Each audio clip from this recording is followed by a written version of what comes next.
Amie is a hit for the band Prairie, and it was written by Craig Fuller. I'm fired up to do a lesson on this song. It's one of my favorite songs of all time. The only thing that makes it a little more difficult to do a lesson on is that there's a lot of guitar tracks on that original recording, so we've narrowed it down to just 3 guitar parts. We've got the bass line acoustic part that ends with a really nice Travis picking part, and then we've got, of course, the acoustic lead work for the intro and the solo, and then there's a subtle but important electric rhythm part that we're going to learn.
In this tutorial, we're going to learn the pre-intro, I guess you'd call it.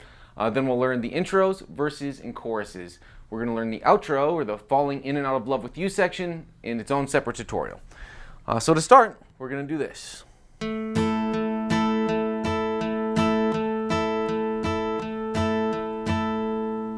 And the acoustic guitar, the lead acoustic, which we'll learn in a different tutorial, is doing the over that. So we've got pointer finger, 7th fret of D, ring finger on the 9th fret of G, pinky finger, 10th fret of B, and the pinky's also going to mute this high E string. Also, we're going to have our middle finger come across the top of all these strings, at least this is comfortable for me, and mute this E and this A string, so that if we break all the strings, which we won't do, but in case we nick them, all you hear ringing out is D, G, and B. On the first downstroke, we aim at the D string. If you nick this G string, it's no big deal. And then the next downstroke, we're going to aim at the G and the B string. All right, this outro section, Falling In and Out of Love With You, is really a wonderful piece of writing, in my opinion. And it's got a lot of different guitar tracks going on that original recording. So I've done my best to kind of consolidate it down into one part that kind of keeps the authentic feel of that section alive. So here's what I came up with. We're going to switch to Travis picking here. So we were using our pick. We're just going to give it one final strum, and then if you're doing this in a live situation, you can just drop your pick, and then you'll be ready to do this.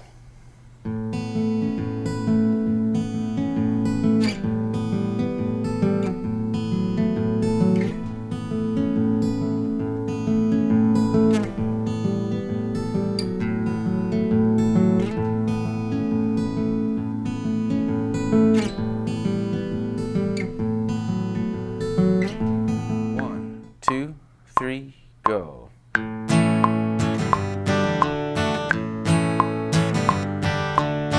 In the verse.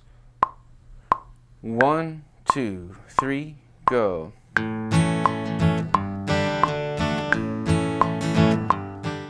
Alright, in this tutorial we're going to learn 2 really fun acoustic lead parts. We're going to start with the introduction, which sounds like this.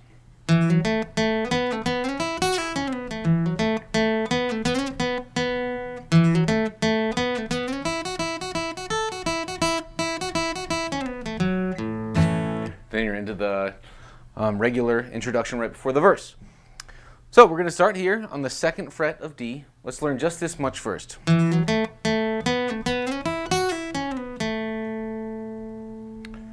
So first of all, it's swung. So without getting too complicated, a straight feel would be. It's not that. That doesn't feel right, right? It's this. So it's just kind of bouncy, swung feel. We're on the 2nd fret of D. We're going to hammer on the 4th fret. Then 2 picks on the 2nd fret of G. Pick the 4th fret of G, pull off. It sounds good, right? So we're going to learn it as close as we can to note for note. We're going to start with this first section.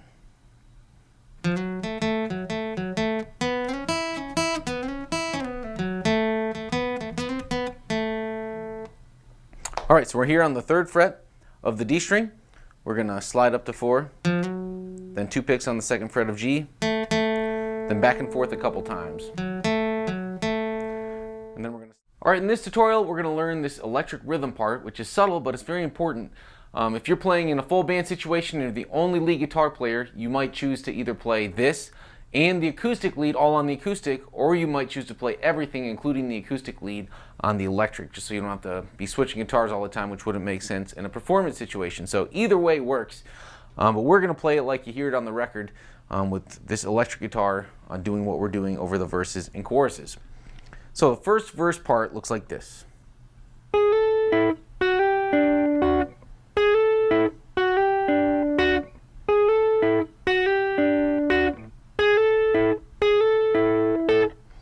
Let's learn just that much. So we're hybrid picking here. We've got pick on the G string.